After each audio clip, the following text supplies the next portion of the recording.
In the pre-dawn hours of June 21st and 22nd, 2025, the world watched as the United States launched a massive military operation against Iran, codenamed Operation Midnight Hammer. The coordinated assault involved more than 100 American aircraft and a barrage of Tomahawk cruise missiles. The primary targets were Iran's most sensitive nuclear facilities at Fordo, Natanz, and Isfahan. U.S. military officials claimed the strikes were a decisive success, using powerful bunker-buster bombs to penetrate deep underground and significantly set back Iran's nuclear ambitions. The operation aimed to cripple the infrastructure that Washington believed was on the verge of producing a nuclear weapon, creating a new and dangerous reality in the Middle East. Washington's official statements described the mission as a necessary defensive action intended to prevent a greater conflict in the future. American leaders asserted that the strikes were limited in scope, focusing exclusively on nuclear-related sites to avoid broader escalation. However, from Tehran's perspective, this was an unprovoked act of war and a direct assault on its national sovereignty.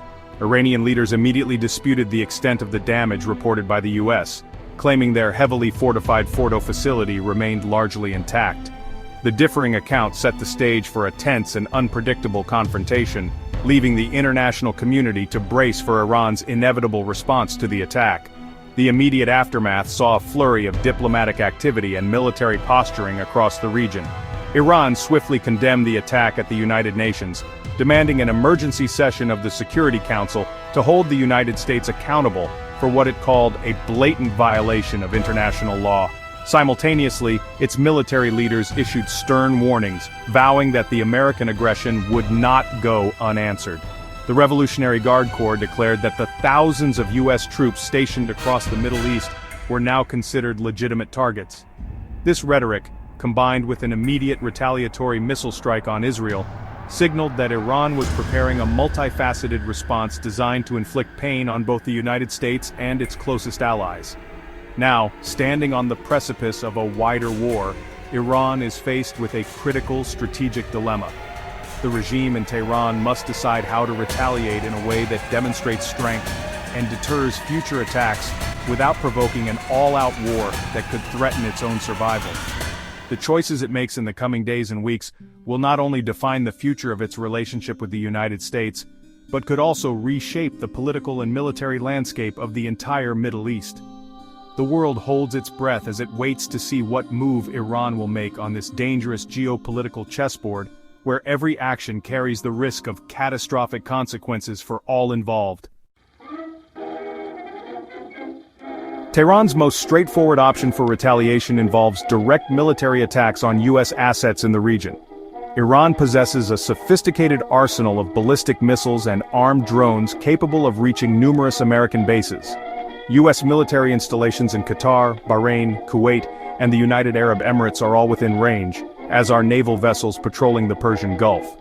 Iranian commanders have openly referred to the large U.S. military presence as a vulnerability, suggesting these bases are prime targets. Such an attack would be a clear and unambiguous message of defiance, aimed at proving that Iran can strike back directly at the forces that carried out the initial assault on its territory.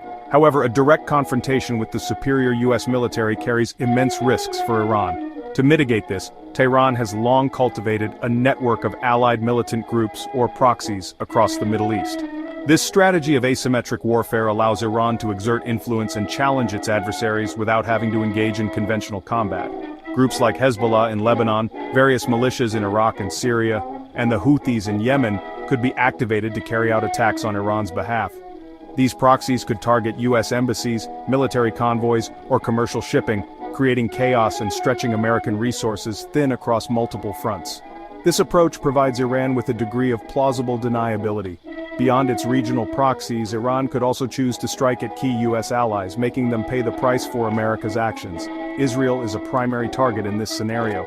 Shortly after the U.S. strikes, Iran demonstrated its willingness to follow this path by launching a wave of missiles toward Tel Aviv. This serves a dual purpose. It punishes a close American partner and forces the U.S. to focus on defending its allies, potentially diverting attention and resources. Other allies in the Gulf, such as Saudi Arabia or the UAE, could also be targeted, disrupting their economies and creating political pressure on their governments to distance themselves from Washington's aggressive posture. The use of these military and quasi-military options presents a complex puzzle for Iranian leaders. A direct attack on U.S. forces would almost certainly trigger a massive American counter-response, as President Trump has warned. Relying solely on proxies, on the other hand, might be perceived as a sign of weakness, an unwillingness to confront the U.S. head-on. Therefore, Iran is more likely to employ a combination of these tactics. It may choose a limited, symbolic direct strike while simultaneously unleashing its network of proxies to wage a sustained, low-level war against U.S. interests and allies throughout the region, creating a persistent and draining conflict. In addition to conventional military force, Iran has developed formidable capabilities in the digital realm. A major cyber attack against the United States is one of the most potent and deniable forms of retaliation available to Tehran. Iran's cyber warfare units could target critical American infrastructure such as power grids, financial systems, transportation networks, and government agencies. The goal would be to cause widespread disruption and chaos within the U.S. itself, demonstrating that the conflict is not confined to the Middle East. Such an attack could sow panic and inflict significant economic damage, all while being difficult to attribute directly and immediately to the Iranian state, buying Tehran valuable time. Another powerful tool at Iran's disposal is its ability to disrupt global commerce, particularly the flow of oil. A significant portion of the world's oil supply passes through the Strait of Hormuz, a narrow waterway that Iran can effectively control or threaten. Tehran has repeatedly warned that if it cannot export its own oil, it will not allow other countries to do so either. Iran could mine the strait, use its naval speedboats to harass and attack oil tankers, or even attempt a full closure of the shipping lane. While such a move would also harm Iran's own battered economy, it would cause a dramatic spike in global oil prices, creating an economic crisis for the US and its allies. Beyond overt military and economic actions, Iran can also work through international institutions to isolate the United States diplomatically. By portraying itself as the victim of illegal aggression, Iran can appeal to the United Nations and other international bodies. It has already requested an emergency session of the UN Security Council to condemn the U.S. strikes. While a U.S. veto would prevent any formal resolution, the process allows Iran to build a narrative of American lawlessness and garner sympathy from other nations, particularly those opposed to U.S. foreign policy. This diplomatic front is a crucial part of a long-term strategy to weaken American alliances and global standing. Furthermore, Iran could retaliate by accelerating the very nuclear activities the U.S. strikes were meant to halt. This could include expelling international inspectors from the International Atomic Energy Agency, who monitor its nuclear sites, and officially withdrawing from the Nuclear Non-Proliferation Treaty. By taking these steps, Iran would be signaling that it is no longer bound by any international constraints on its nuclear program. This would create a new crisis, forcing the U.S. and its partners into an even more difficult position, and raising the stakes of the confrontation to a new and more dangerous level for the entire world. Iran's response to the American strikes is unlikely to be a single, dramatic act. Instead, it will almost certainly be a carefully calibrated mix of different strategies designed to achieve multiple objectives at once. The leadership in Tehran must show its people and its allies that it is strong and unbowed, but it must also avoid a full-scale war with the United States that could lead to the collapse of the regime. This balancing act means that Iran will likely pursue retaliation across several domains simultaneously. Limited military strikes, sustained proxy warfare, disruptive cyber attacks, and aggressive diplomatic maneuvering. Each action will be weighed for its potential impact versus the risk of escalation. This multifaceted approach allows Iran to tailor its response to inflict maximum pain while maintaining a degree of control. For example, activating proxy militias in Iraq to attack U.S. forces creates a persistent security headache for Washington without rising to the level of a direct state-on-state conflict.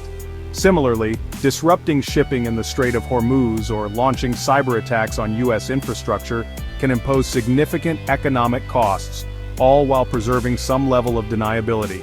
This strategy of 1,000 cuts aims to wear down American resolve over time, making the cost of its aggressive posture toward Iran unsustainably high for both the U.S. and its allies. The immediate danger is that this calculated approach could easily spiral out of control. A miscalculation by either side, an Iranian missile that causes unexpectedly high casualties, or a US counterstrike that hits a sensitive target, could trigger a rapid escalation. The presence of numerous armed actors in the region, including proxies with their own agendas, adds another layer of unpredictability. A single spark could ignite a regional conflagration that draws in neighboring countries, disrupts global energy supplies, and leads to a devastating and prolonged war. The narrow path between retaliation and all-out conflict is fraught with peril. Ultimately, the aftermath of Operation Midnight Hammer has pushed the Middle East into a new and highly volatile chapter. Iran's response will be a testament to its strategic calculus, weighing its desire for revenge against its instinct for survival. The United States and its allies in turn must prepare for a long and complex struggle that will be fought on multiple fronts, both visible and unseen. The risk of further escalation is immense, and the choices made in Tehran and Washington in the coming weeks will determine whether the region can pull back from the brink or descends further into a wider, more destructive conflict with global consequences.